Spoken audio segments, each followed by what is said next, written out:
All right, and we are live. Good evening po sa inyong lahat mga kaguro. And of course, welcome back to Gurong Pinoy. I know you have missed all of your mga kaguro. No, na-miss ko po kayo.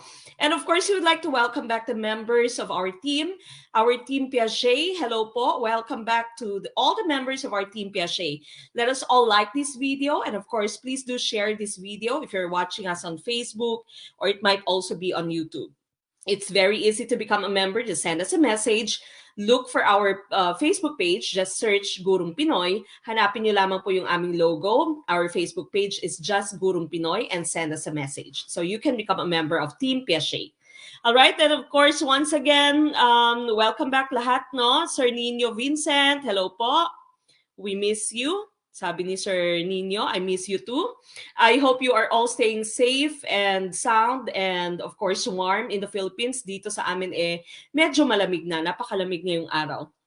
It's 7 a.m. But of course, tomorrow we are still going to have our live stream at 7 p.m. And tomorrow po, tapos na yung daylight saving time natin, no? And so, ang 7 p.m. dyan bukas sa Pilipinas ay alas 6 na lang umaga dito sa Amerika. And so, I will be starting my live stream at 6 a.m. tomorrow, but still that's going to be at 7 p.m. in your time in the Philippines. All right, now before we start with anything else, let us all close our eyes and of course bow down our heads as we have our opening prayer. Please join me.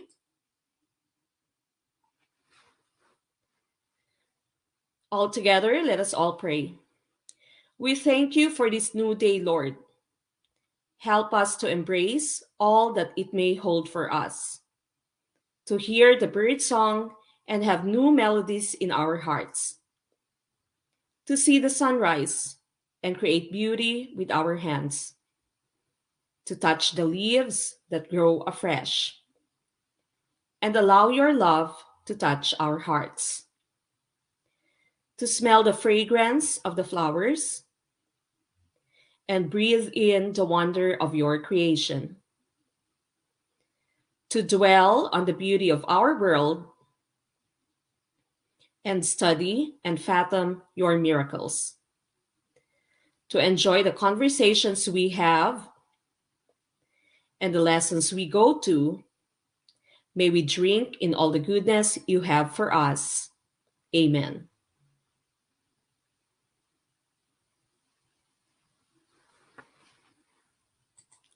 Okay, now once again, tonight we are going to discuss general education. These are the 20 items that our Team Piaget have answered. Okay, so if you are ready, please do like this video. And of course, please subscribe to our YouTube channel and share this video if you're watching us on Facebook right now. And please support Gurong Pinoy by sending us your stars and maybe also sending your super chat, super stickers on YouTube. Okay, go ahead. Nagbabalik si Sir Al Rashid Daud. Hello po, good evening. Sir M. Ricardo Veralio, good evening po. Sir or Ma'am Leonso, maraming salamat po. Amen, amen. Sir Aladdin, Sir Marjun, nagbabalik. Ang daming mga familiar names, no? Familiar faces. Yung mga parokyano natin nandito pa rin, hindi pa nakapag-take ng test, no? Sa mga bago, of course, hello sa ating mga members ng Team Newbie, and I hope you gain more friends. And of course, more importantly, you gain knowledge and skills as we all prepare for your upcoming licensure examination for teachers. Okay, we start with question number 1. Number 1, category Filipino. Ang karaniwang paksa ng uring ito ay pag-ibig, kawalang pag-asa o pagmimighati, pangamba, kaligayahan, pag-asa at kalungkutan. Ang isang halimbawa nito ay sitsiritsit. Ito ba ay letter A, soneto, letter B, elehiya, letter C, awiting bayan, or letter D, oda? Ano sa tingin nyo ang tamang sagot? From Thunders to Piaget, sabi ni Sir Aladdin. At least no nababago, may bagong pag-asa, fresh again kasi Team Piaget na. Okay, what's your answer for question number 1? Number 1 po tayo. I see a lot of C's on Facebook. Team Bago. Hello po sa ating mga new students. Marami tayong mga bagong estudyante. Hello po, welcome. Okay, letter C, sabi ni Ma'am Angelica. Sabi ni Ma'am Mary Grace Nazaro, letter C din. Si Sir Nasser Biharon, nagbabalik. Letter C din. All right, the correct choice here, of course, is letter C. That is awiting bayan. Okay, so awiting bayan, of course, we all know Sitsiritsit ay isang awitin, no? Yung atin pong soneto, elehiya at oda.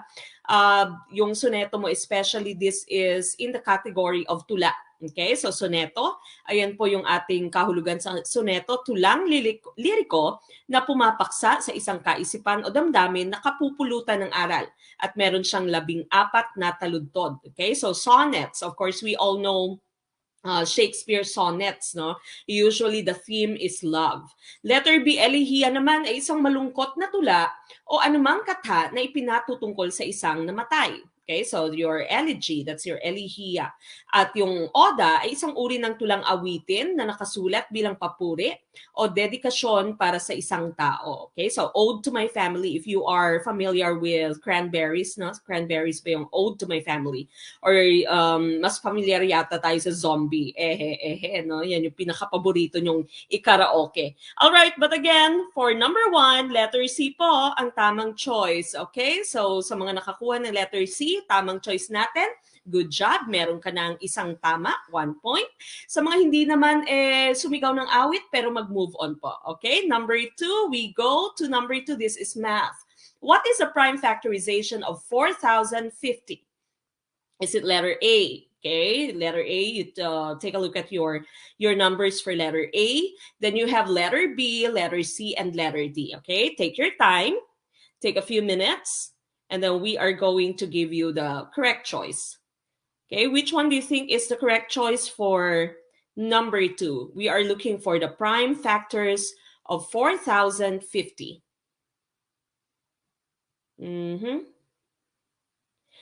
Sir Rabi or Ma'am Rabi Gioganco, meron siyang tanong, how to download po kung members ka po? Balik ka po sa Team Piaget, ma'am or sir, and later po pwede niyong i-download right after the live stream.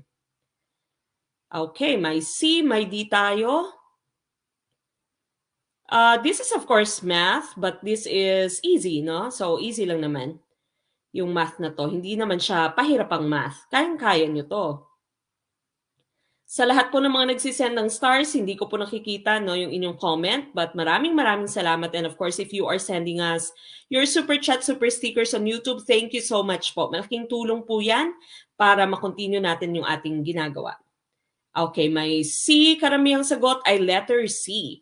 Now, of course, if you are presented with this letter or with this question here, hahanapin mo muna yung inyong prime numbers. So, dapat sigurado kang prime factors lahat yung inyong nakikita. Maraming salamat, Ma'am Raquel Ana Altres for sending us super sticker Hong Kong dollars si Ma'am. Maraming salamat po.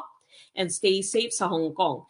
Okay, now again, you know the difference between your prime numbers and your composite numbers. No, yung prime numbers mo, these are the numbers that do not have any other factors but itself and 1. So ang yung factors lamang niya, you all know pag sinabi nating factors, these are the numbers that we multiply to get a certain product. So pag sinabi mong prime number, yung factors lamang niya would be itself and 1. Okay, so kunwari 2. 2 is a prime number because for you to get a product of 2, you can multiply 2 by 1. Okay? So wala na siyang ibang factors but itself, number 2, and 1. Okay? So looking at all your choices, pare-parehas naman sila. Lahat ito ay prime numbers. Okay? So lahat ng ito ay prime factors. When you say composite numbers naman, these are numbers that have other factors aside from itself and 1. No? So for example, if you have the number 16. Okay, so pwedeng 16 times 1, pwedeng 4 times 4. Okay, so hindi siya prime number, no? Isa siyang composite number. So now you have no other choice here but to do your multiplication. Okay, so the correct choice right here would be letter C. Tama yung letter C, no? Letter C po yung ating tamang choice for this question. So tama si Ma'am Mila Monares, no? Letter C po yung ating tamang choice for this question. Looking at the different numbers that you have here, no, you can just simplify this. If you have 5 times 5, you can write that as 25 times 2, nandiyan yung 2. Then, of course, you have 3 times 3, which is 9, and 3 times 3, which is also 9.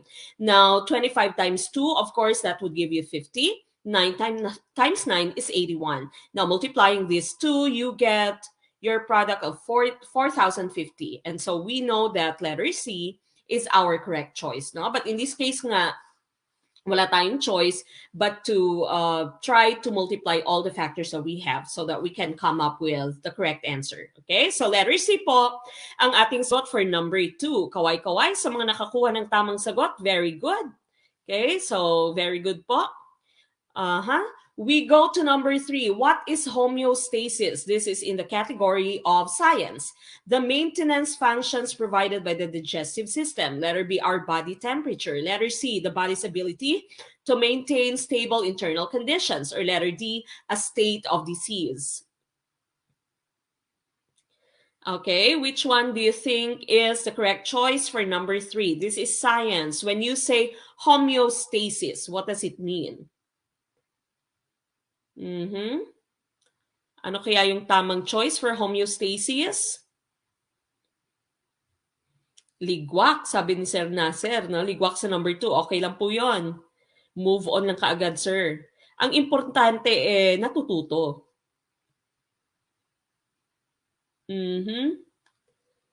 Okay, letter A. I see a lot of letter A for number 3. Tama kaya yung letter A? Marami kayang tama or marami kayang ligwak? Okay, marami din namang sumagot ng letter C. All right, so again, going back to the question that you have here, the question is very easy, very direct. What is homeostasis? What do you mean when you say homeostasis? This, of course, is under the category of science. Letter A, the maintenance functions provided by your digestive system. Letter B, our body temperature. What is our normal body temperature? Ano nga yung ating normal body temperature? If you can put that in our comment box. What is your normal body temperature? Okay, what's the normal body temperature? For mammals? For humans? Okay, 37. 37, 36, mababa ng 1 degree, no? And so the normal body temperature, if you are thinking of degrees Celsius, that would be 37 degrees Celsius, okay? 37 degrees Celsius. Now, what about if the question or if the given is in Fahrenheit? What is the normal body temperature in Fahrenheit? Ilan naman sa Fahrenheit?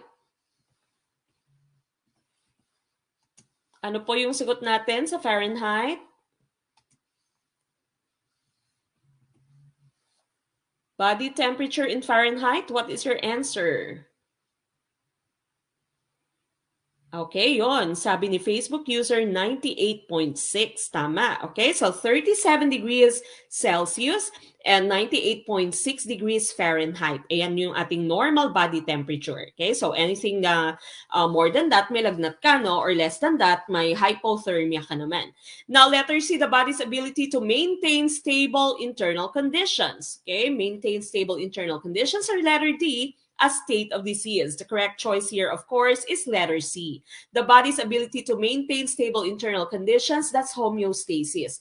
Kaya kapag ka nag-exercise ka, for example, you went to the gym, you exercised, and you've lost a lot of water through your sweat, you feel thirsty. Okay, so nauuhaw ka, that is your body's way of telling you that I have lost a lot of water, I need to replenish those water molecules that I have lost. Okay, so that's homeostasis.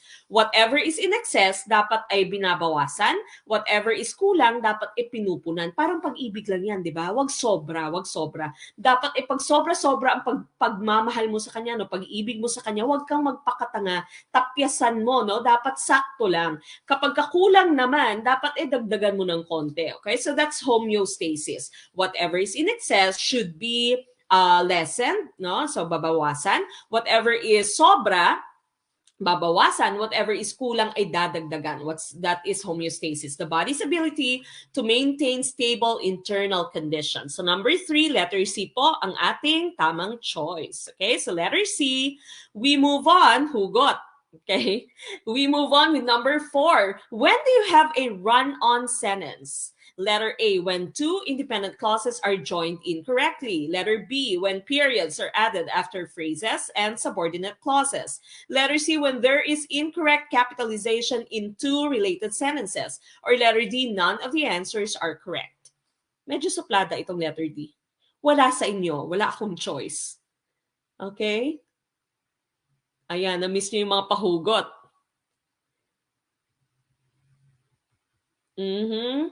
What is your choice for number 4? This is English. Okay, number 4 na po tayo, English. Okay, a lot of you are saying letter A. When do you have a run-on sentence? Okay, run-on. Letter A. Meron din namang nagsasabing letter B. When two independent clauses are joined incorrectly, when periods are added after phrases and subordinate clauses. Letter C, when there is incorrect capitalization in two related sentences. Or letter D, walang choice. No, none of the answers are correct.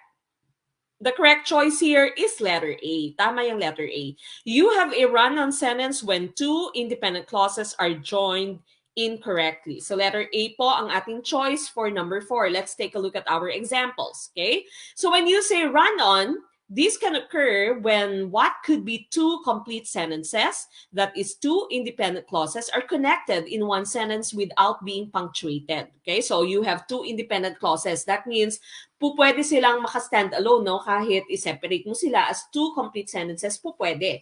Pero hindi sila correctly punctuated, kaya meron kang run-on sentence. For example, you have this: Clark had vanished till left his eyeglasses and coat in the telephone booth. Okay? So you actually have two thoughts here, no? Clark had vanished and he left his eyeglasses and coat in the telephone booth. Now, what can you do to correct this run-on sentence? Pwede kang mag-add ng comma. Okay, so you can add a comma and a coordinating conjunction. Now, you all know what conjunctions are, no? These are words that would connect sentences, okay, or that would connect clauses or phrases. So when you say coordinating conjunctions here, these are the types of conjunctions that we use between two independent clauses, and these are represented by your acronym fanboys, no? For, and, nor, but, or, yet, and so. So these are these are called your coordinating conjunction. So again po, pwede ka maglagay ng comma dyan, no? Clark had vanished, comma.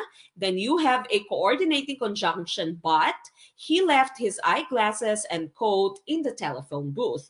Or po pwede din naman that you can make the run-on into two separate sentences. So, pwede mo silang i-separate into two different sentences. So, Clark had vanished, period.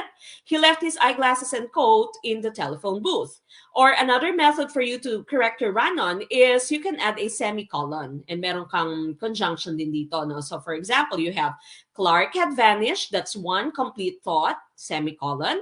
However, comma, he left his eyeglasses and coat in the telephone booth. Okay, so those are different methods. So for you to correct your run-on. No? Naaalala ko yung aking brother when we were younger and we would write letters for our father. Nasa barko yung tatay namin. Pag pinapagawa kami ng letter, mahabang-mahaba yung letter niya tapos walang period, no? Dire-diretso. Pag ikaw ay nagbasa, anong tawag dyan, malalagutan ka ng hininga kasi hindi ka makahinga, dire-diretso yung letter niya, walang punctuation. So punctuations are very, very important. No? So in this case, for you to correct your run-on, pwedeng again, add a comma and a coordinating conjunction. Pwede din naman yung last part natin is semicolon and a conjunction, or separate them into two separate sentences. Okay, so that's your run-on. Now we go to number 5. Number 5. Which of the following makes it easier to catch errors when editing for mechanics? Is it letter A, editing a paper copy? Letter B, reading the paper backwards? Letter C, taking a break? Or letter D, all of the answers are correct? Okay, which one is your choice for number 5? Ma'am Joy Dairit, nagbabalik yung ating resident midwife. Maraming salamat po for the super sticker. Thank you so much, Ma'am Joy. Ingat po lagi. Okay, what's your answer for number 5? Number 5 na po tayo. Ano kaya yung tamang choice? Oh, yon, hinihingal. Tama yan, Ma'am Tin. Okay, so hinihingal ka pag binasa mo siya kasi wala siyang period. Dire-diretso. Okay, what's your answer for number 5? This is still writing. No, this is English.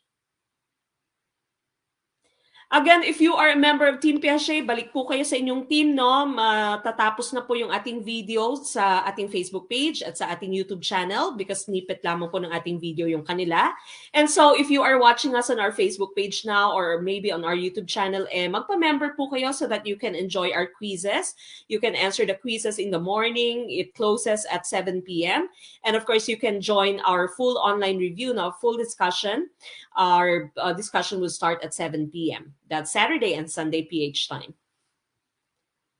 Okay, what's your answer for number 5? Which of the following makes it easier to catch errors when editing for mechanics? You edit a paper copy. Do you print the paper and do you print it and you have the paper copy, you correct it, you edit it.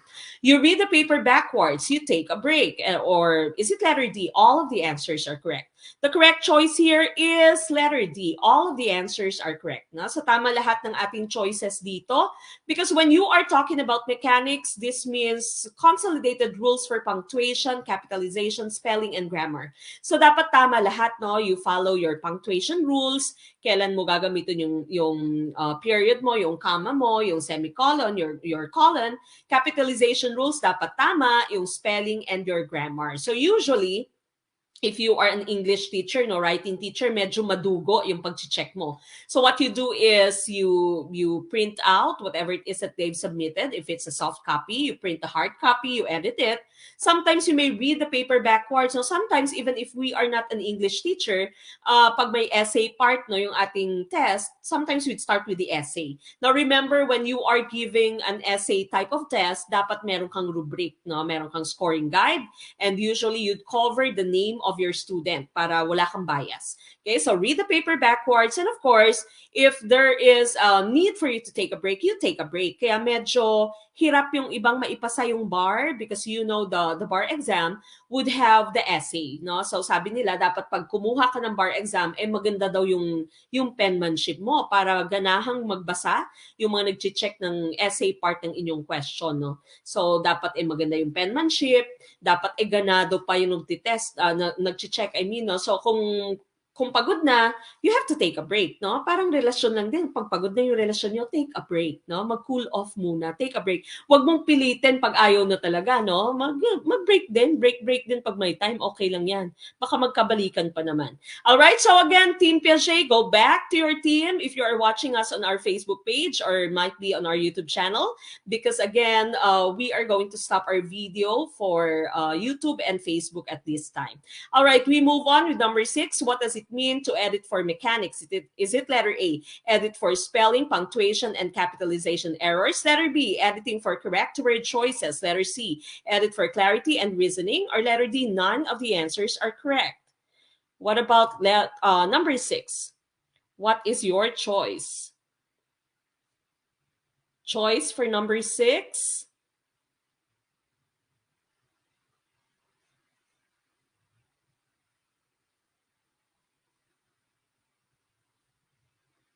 Number 6 po, anong inyong choice? Okay, ayon, letter A. Take a break, mag-break na kayo. Bitter si Ma'am Tin. Okay, number 6, A. Karamihang sagot ninyo ay letter A. Meron din namang letter C. All right, now remember, we have mentioned the meaning of mechanics a while ago, no? So sabi natin, mechanics, consolidated rules of punctuation, may spelling, may capitalization. So dapat lahat ng yon ay included. And so here, of course, the correct choice would be letter A, edit for spelling, punctuation, and capitalization errors. So letter A po, ang ating tamang choice for number 6. Number 6 is A for editing for mechanics. Number 7. What is wrong with descendants? When they got home, they decided to cook pork chops for dinner. Is it letter A, there is a spelling error? Letter B, there is a grammatical error? Letter C, there is a sentence fragment? Or letter D, there are 2 independent clauses? Yon, tama yan, Sir Aladdin. Dapat doon ka sa Team Piaget. Okay, so dyan ka na sa Team Piaget ngayon. Nawala yata si Ma'am Tin. Baka nandun siya sa Facebook page or nandun siya sa YouTube. Nakat yung YouTube tsaka Facebook. Okay, what is wrong with this sentence? Okay, you actually have two sentences there, pero isa lang sa kanila yung mali, no? So, ano yung mali dyan?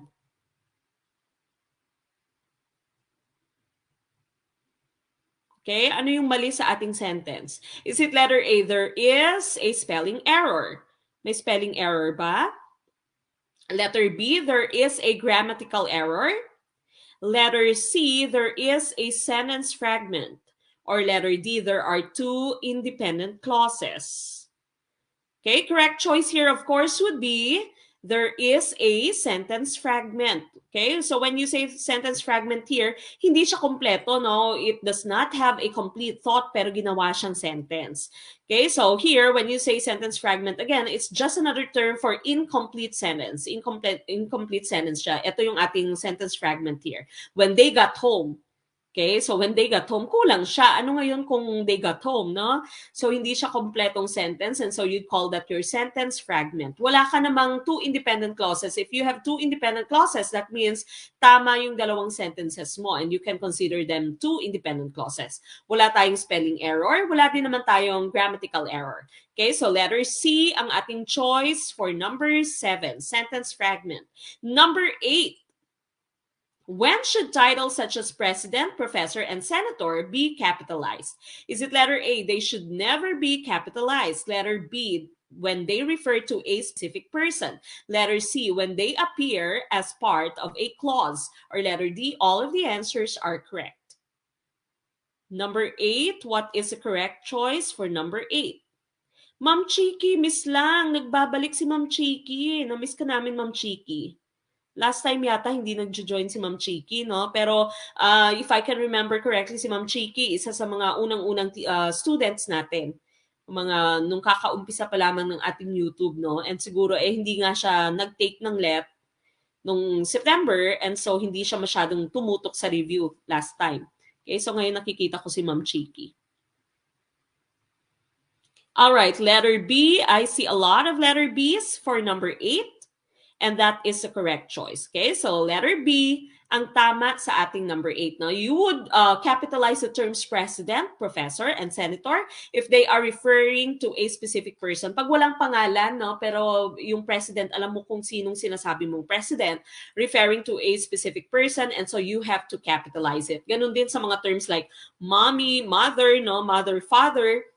Pag specified na yung nanay mo yung sinasabi mo, tinutukoy mo, you should capitalize it. Okay, so letter B, when they refer to a specific person is the correct choice. Finally, member na po ako ng Team Piaget. Ayon, congratulations po.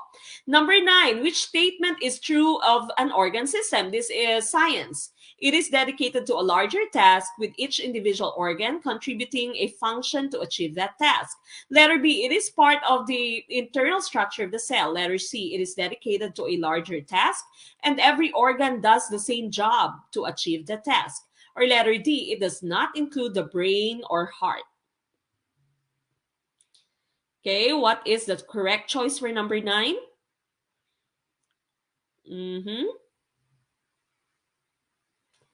Number 9, I see a lot of letter A's. Ayon, tahimik lang daw si Ma'am Chiki. Nanonood daw siya lagi pero tahimik lang siya. Ngayon lang siya sumasagot.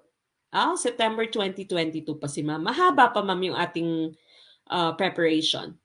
Okay, so letter A, karamihang choice niyo ay letter A for number 9, and that is correct. No? So when you say organ system, dedicated to a larger task, with each individual organ contributing a function to achieve the task. So if you are looking at your specified organ, no, yung individual organ mo, they play a smaller role, no, mas smaller yung function nila, but together as an organ system, then they play a bigger task, no? They have a bigger task.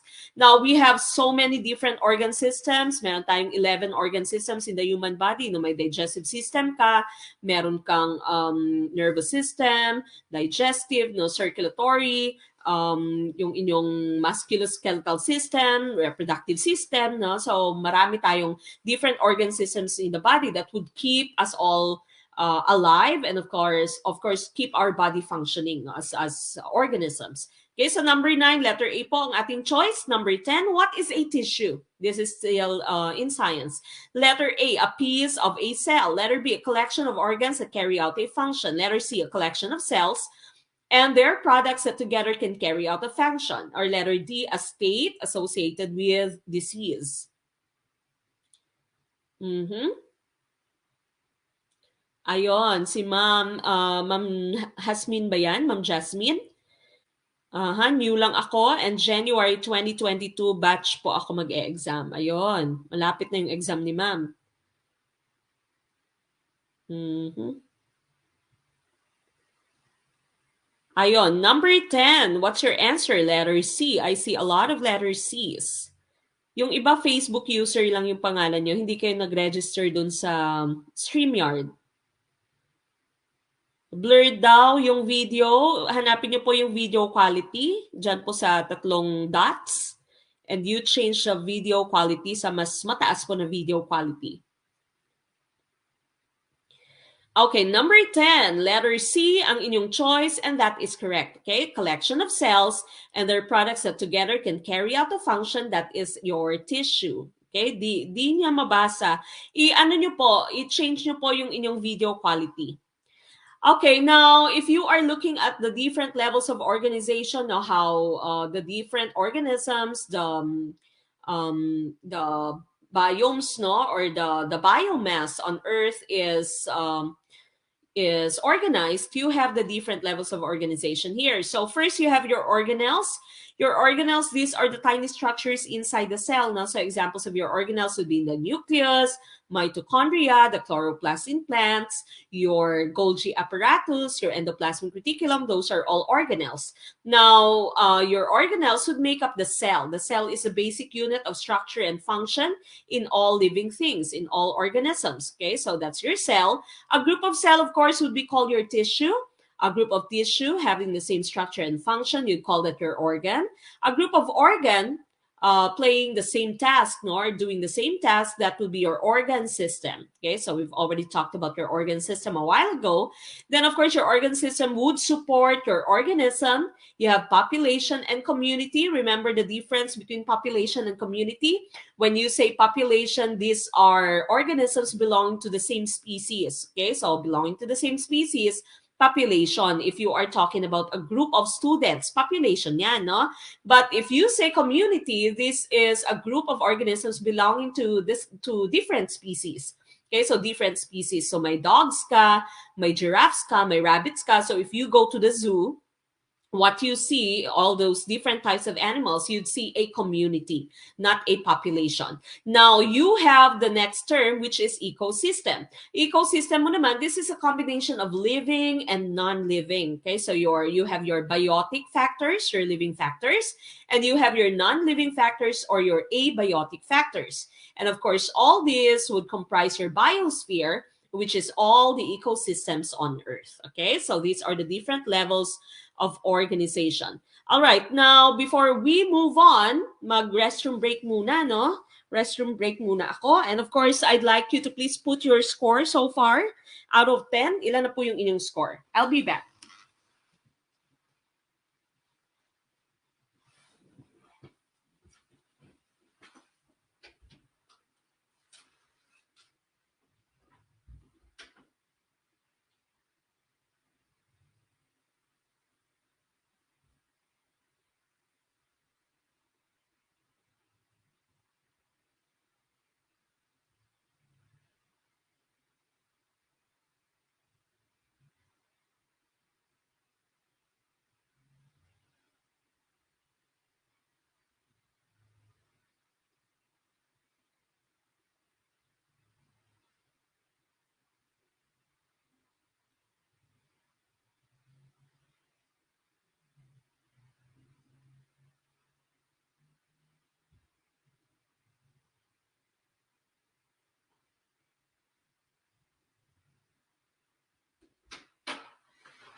Okay, ayon.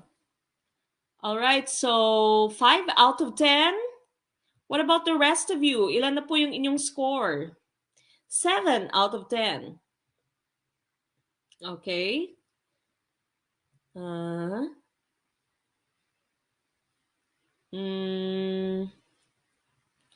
Okay, so far, no, may 5 out of 10, may 7 out of 10. All right, we move on.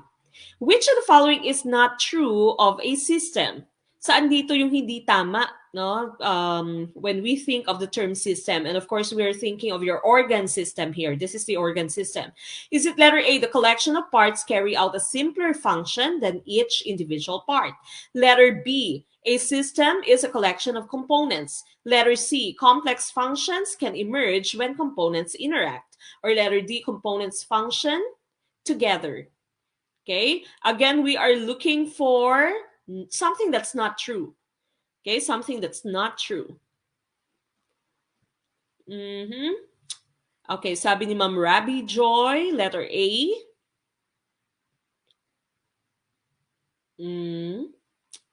Letter A, sabi ni Ma'am Jenny Rose Colesio. Or Colesio. Letter A. Meron din namang nagsasabing letter B. Okay, A or B ang inyong choices. Again, ang question natin is, which of the following is not true? Not true of a system. Is it letter A, the collection of parts carry out a simpler function than each individual part? Okay, so lahat ba ng parte, if you have an organ system, mas simple yung kanilang function kaysa sa functions ng individual parts? Is it letter B, a system is a collection of components? Letter C, complex functions can emerge when components interact? Or letter D, components function together? The correct choice here, of course, would be letter A. Tama yung letter A, no? Ito yung hindi totoo sa ating system. Kasi sabi ng letter A mo, ang collection ng parts mong organ system mo carry out a simpler function than each individual part, which is the opposite, no? Your organ system carries more complicated function, a bigger function than the function of your individual parts. So opposite itong letter A. So letter A po yung ating choice for number 11. Okay, correct choice is for number 11 is letter A. Number 12, this is still science. What is a cell? What is a cell? The part of the body where waste is handled. Letter B, a membrane-bound compartment that contains molecular machinery and carries out metabolic reactions. Letter C, a collection of organs that are dedicated to a task within the body. Or letter D, epithelial tissue. Which one is your correct choice for number 12? Number 12, ano po ang inyong tamang choice? Number 12, I see a lot of letter B. Letter B, letter B. Letter B for number 12. We are simply looking for the definition of the term cell. Okay, so hinahanap lang natin yung meaning ng term na cell sa ating number 12. Okay, which one is a cell? The part of the body where waste is handled. Letter B, a membrane-bound compartment that contains molecular machinery and carries out metabolic reactions. Letter C, collection of organs that are dedicated to a task within the body. Or letter C, collection of organs. This is an organ system, no? So organ system ito, hindi siya cell. Hinahanap natin ay cell. Letter D, epithelial tissue. It's pretty obvious this cannot be the correct choice because we are looking for the cell. Letter D is a type of tissue. Okay, so the correct choice here would be letter B. Letter B po ang tama. That's the cell, no? Ang letter C po, again, collection of organs dedicated to a task within the body. Collection of organs, that's an organ system, no? Yung body system natin. Skeletal system, muscular system, no? Organ system ito. Letter C, or letter B po ang hanap natin. No? So, membrane-bound compartment that contains molecular machinery and carries out metabolic reactions. That is the definition of a cell. Kasi mahaba. Mahilig kayo talaga sa mahaba, no? Pag mahaba, siya na. Yun na yung sagot. Number 13. Which family of numbers begins with the numbers 0, 1, 2, 3, and so on? Is it letter A, integers? Letter B, whole numbers? Letter C, real numbers? Letter D, rational numbers? What's your choice for number 13? Ayun, tumawa sila sa mahaba.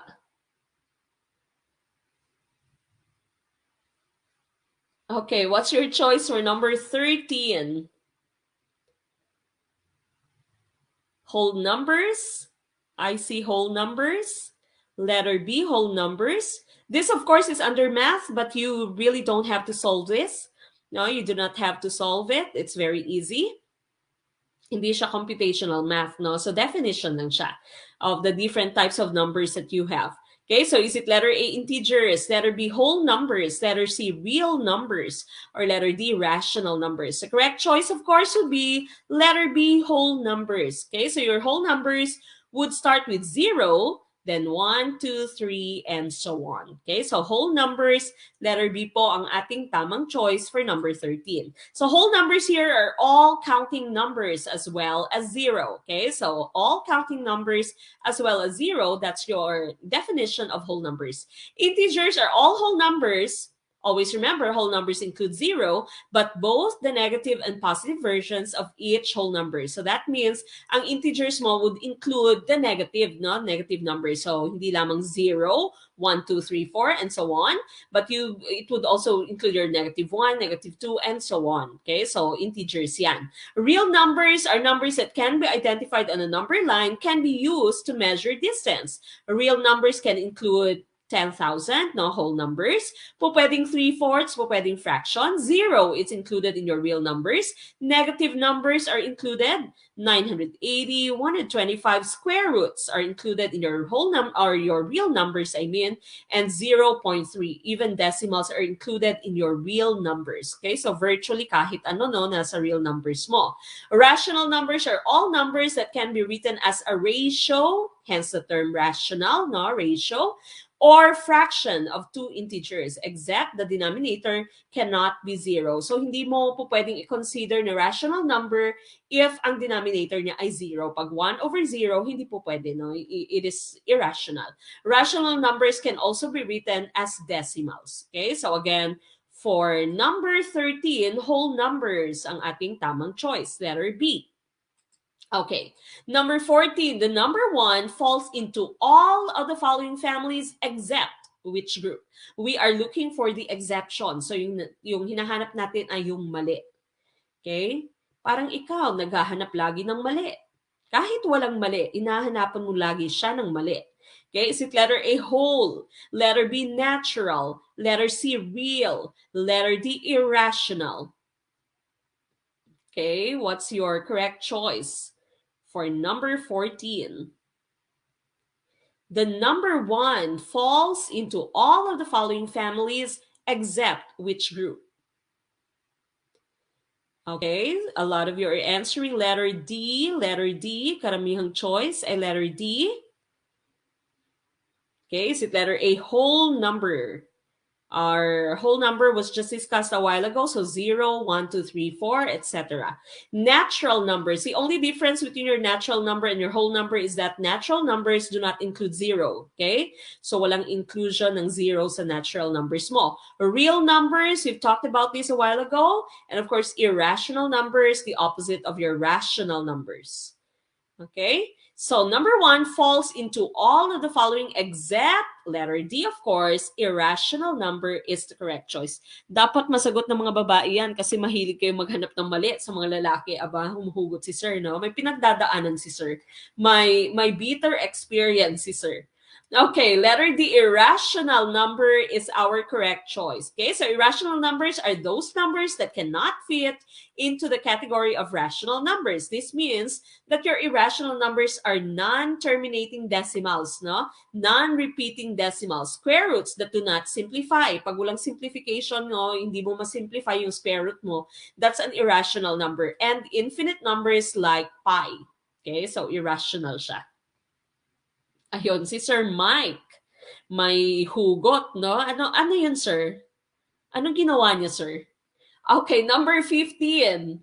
Which of these statements is false regarding the number 0? We're looking for a statement that is untrue, okay? False. Letter A, 0 is the smallest natural number. Letter B, 0 is a rational number. Letter C, 0 is a real number. Or letter D, 0 is not an irrational number. Which one is your choice? San po ang ating tamang choice? For number 15.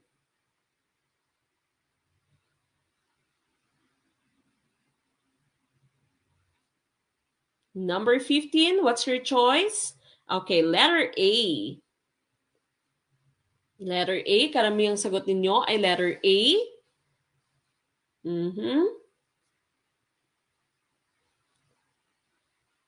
Okay, so letter A, karamihang choice for number 15 ay letter A. And the correct choice, of course, is letter A. 0 is the smallest natural number. Again, we do not include 0 in our natural numbers. Okay, so that is false regarding the number 0. Okay, so letter A po ang ating tamang choice. All right, next one, 16. Which of the following is not a prime number? We have just discussed prime and composite numbers a while ago, no? So again, when you say prime numbers, wala siyang ibang factors but itself and 1. Itself and 1 only. We're almost done, no? We're done early today. Marami pang time manood ng TV at makipagchikahan sa ka-chatmate. Medyo lumuwag na ba yung ano dyan sa Pilipinas? Pwede nang lumabas-labas, no? Hindi na ganun ka-stricto. Okay, 16. Letter A, 13. Letter B, 21. Letter C, 29. Or letter D, 37. We are looking for a number which is not prime. Okay, so it's not a prime number. That means it is a composite number, no? Composite number siya. And dapat we're looking for a number that has another factor, not just itself and 1. Ayun, pwede nang lumabas yung mga bata. Oh, medyo okay na sa misamis. Mabuti naman, okay? Alert level 2. Hindi ko alam yung mga alert at yung mga MECQ, JCQ, ECQ. Hindi ko alam kung ano yung pagkakaiba nila. Pero dapat alam nyo ha, baka lumabas sa let. Okay, 16, the correct choice is, wala nang mask. Saan yan, ma'am or sir? Hindi ko nakikita yung name niyo po. Facebook user lang.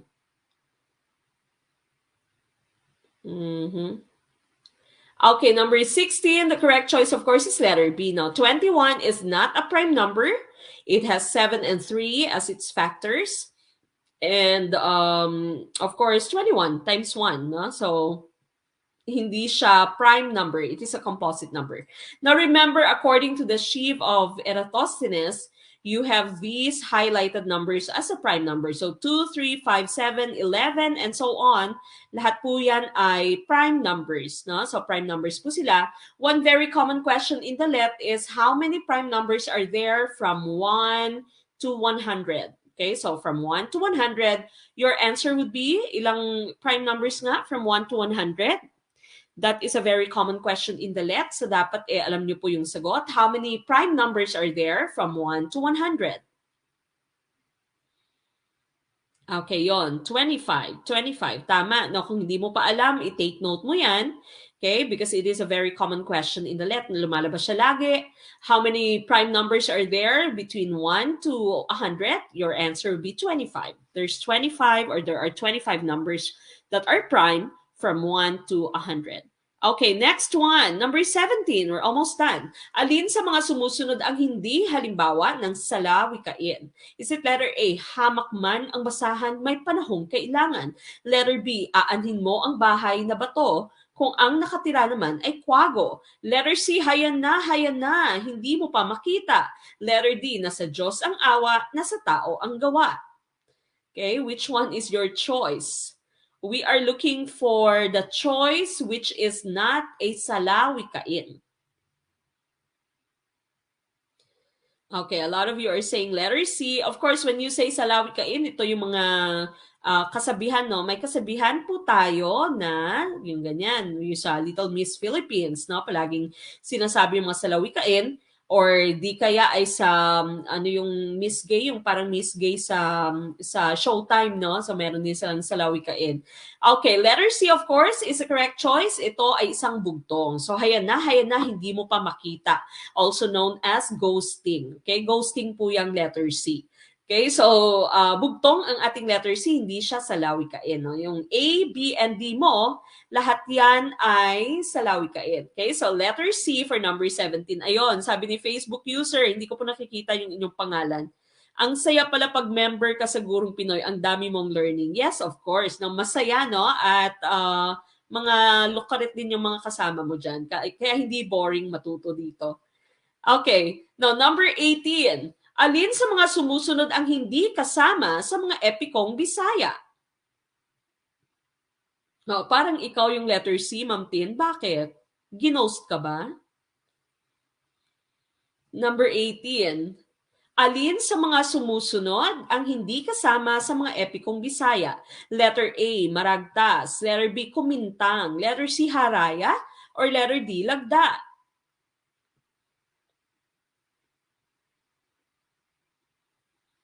MMK na naman. Sino nag-MMK? Okay. A lot of you are answering. Maraming D, may B, may C. So that means some of you are still not familiar with this item, no? Uh-huh. Anong MPK? Maala-ala pa kaya? Letter B, CB. Hindi ko po alam kung meron ng sked for LET January 2022. What you can do po is you check the regional Facebook pages, no? Yung Facebook page ng inyong regional PRC. Kasi kada region po ay meron silang Facebook page. So i-check nyo po kung meron na po silang nakapaskil ng mga pangalan for January. Kung wala pa po ay pwede nyo din naman silang tawagan, no? Or check nyo sa kanilang Facebook page pag meron po silang email address, i-email nyo po or tawagan. Magpakailanman pala yon ang MPK, magpakailanman. Okay, number 18. Alin sa mga sumusunod ang hindi kasama sa mga epikong Bisaya? The correct choice here is letter B. Maragtas, Haraya, and Lagda are all epiko na mga Bisaya, no? Particularly sa Panay, ang Maragtas, Haraya, at Lagda. Ang letter B mo, Kumintang, ito po ay epiko ng mga Tagalog. Okay, so Tagalog, sa Katagalogan itong letter B, Kumintang. So hindi siya kasama sa epiko ng mga Bisaya. Okay? Kailan ba mag-face to face? Face to face naman to, no? Face. Hindi ko lang nakikita yung face nyo. Okay, next one. Next one po. Sabi ko na nga pasensya na, tao lang. Okay lang po yan. Again, okay lang po magkamali. Ang importante po natututo. Move on lang. Number 19. Second to the last na tayo, no? Number 19, isang uri ng panitikang tuluyan na ang karaniwang paksa ay nagsasalaysay ng pinagmulan ng isang bagay, pook, kalagayan, o katawagan. Is it letter A, tula, letter B, awit, letter C, alamat, or letter D, epiko? Hirap po ma-view. Don't worry, no, since you are a member of Team Piaget, ay ida-download po, pwede niyo pong i-download ito later, hindi lamang po yung video, pati na po yung PowerPoint. I share my PowerPoint, no, so po pwede niyo po siyang i-download, dapat lamang po ay meron kayong PDF reader. So i-download niyo po siya later. Kung meron pong WPS na app, yung inyong cellphone, once I have posted it, pwede nyo po siyang i-open at makikita nyo po yung PDF file ng ating slides, no? Pwede nyo po siyang i-print, basta i-check nyo lang na when you are printing, maraming pages sa isang page, kumbaga maraming slides yung i-print nyo, hindi one page ay one slide kasi mapapamahal kayo, no?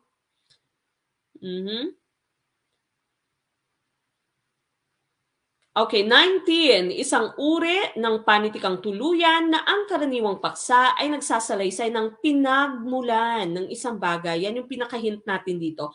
Pinagmulan ng isang bagay, pook, kalagayan, o katawagan. Okay? Kung saan nagsimula or saan nagmula ang isang bagay, pook, kalagayan, o katawagan.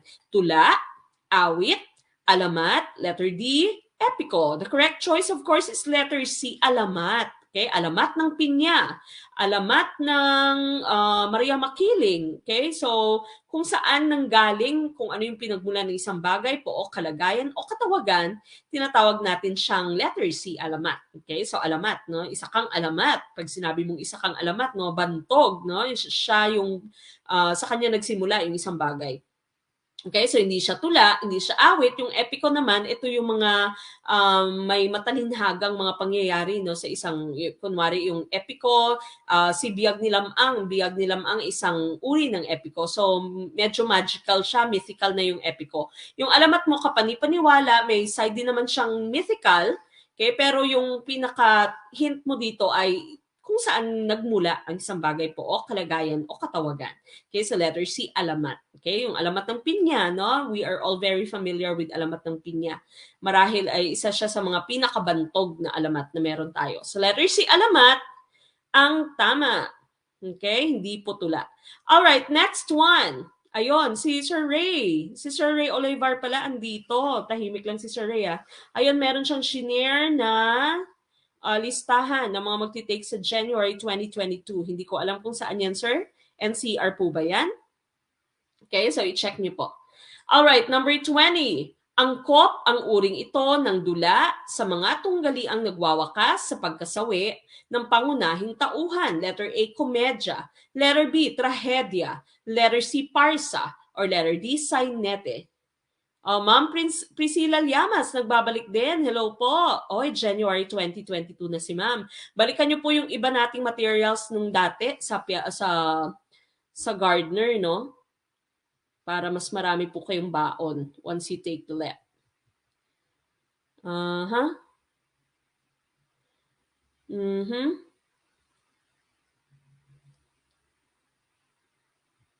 Okay, what's the correct choice for number 20? 20, letter B. Oh yes, si Facebook user, nasa work daw, watch and download later. Yes, pwede nyo din pong i-download later itong ating slides. Okay, letter B, trahedya. Shout out from Gingoog City. Ang galing mo po, ma'am. Maraming salamat po, Facebook user. Hindi ko po nakikita yung inyong pangalan. Kailan po kayo magkakaroon ng TLE major? Wala po tayong applicants, although we have been calling no na mag-apply sila pag merong TLE na magaling. Ayaw naman, no? Wala pong nag-a-apply. Napakahirap kasi ng inyong major, ma'am. Okay, now going back to the topic that we have here. No, this is the last item tonight, and of course, we'll see each other again tomorrow. So tomorrow by 7 a.m., nandiyan na po yung quizzes ninyo. No? So abangan nyo po mamaya, ipopost po natin yung ating top-notchers for our quiz tonight. And of course, you will be able to download the materials that we have for tonight. Okay? Now, number 20, angkop ang uring ito ng dula sa mga tunggaliang nagwawakas sa pagkasawi ng pangunahing tauhan. Yung pinaka-hint mo dito ay pagkasawi ng pangunahing tauhan. Komedya, trahedya, parsa, sainete. Ang komedya, parsa, sainete mo ay halos magkakaparehas. No? Ito yung mga nakakatawa. And so the correct choice here would be letter B. Trahedya po ang ating tamang choice dito. No? Trahedya. Letter B, trahedya ang ating tamang choice. So, mabuti na lang sa atin, usually sa Philippines, yung mga teleserye natin ay hindi tragic, kaya nga lang very predictable, no? Kakaumpisa pa lang, alam mo na yung storya. Dati, yung mga K-drama ay tragic, no? Yung mga, kung inyong naaalala, yung mga endless love dati, no? Tragic yung mga ending nila. They don't care even if the major character dies at the end of the story. Pero ngayon, maganda na yung kanilang mga K-dramas, no, yung mga K-novela nyo ngayon, no, napakaganda na, hindi na siya masyadong tragic. At usually, comedy na, or meron din naman yung mga sci-fi, no, meron mga adventurous, yung Squid Game, or yung hometown cha-cha-cha, no? So, hindi na masyadong tragic. But here, of course, the correct choice is letter B, trahedya. Ayun, parang probinsyano, di na mamatay si Cardo. Okay? So, hindi namamatay si Cardo, no? Walang trahedya sa atin. Usually, hindi namamatay. So, kaya sinasabi natin lagi, hindi yan mamamatay kasi bida. Wala tayong care sa bida, no? Kahit napapaawa yung bida. Kasi alam natin hindi mamamatay. Kasi yung bida sa Pilipinas, hindi talaga pinapatay. Hanggang sa huli, andyan siya. Okay? So that would be 20, letter B. And that ends tonight's discussion. We ended at 8:03. Tomorrow, we are going to have your professional education. So again, at 7 a.m., I will be posting your quizzes. And of course, please try your best as you answer it. And of course, tonight then, I will be posting the top notchers for our Gen Ed, for tonight's Gen Ed. And these materials that we have used tonight na ipopost ko din para ma-download niyo po. Alright? This has been Coach Mek of Gurong Pinoy. And of course, I leave you with the saying, maliit man na butil na mga kaalaman, ang dulo nito ay malaking kaginawaan. Maraming salamat. Good night. And I'll see you tomorrow. Bye!